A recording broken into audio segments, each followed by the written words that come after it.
O, yung mga lalaki dyan, sino may bunga? Sa kilikili. At sa iba pang bahagi ng katawan. Okay?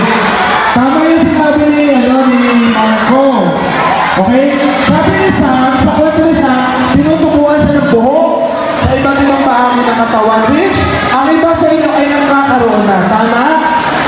Ako nagkaroon ako ng buhok sa kilikili at sa paano ako ay grade 6. Naalala ko yun. Yes, kuya. Nakakarinig ako dun sa pimples.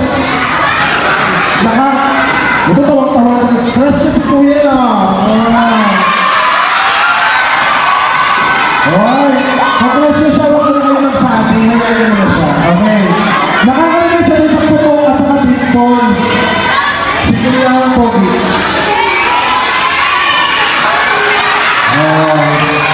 Ang gusto niyo may time. Ay, sorry. Si kuya naman.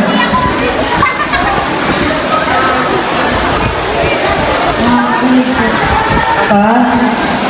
Nakakapilig! Ang pwede nito yung isa may nakakapilig. Thank you very much.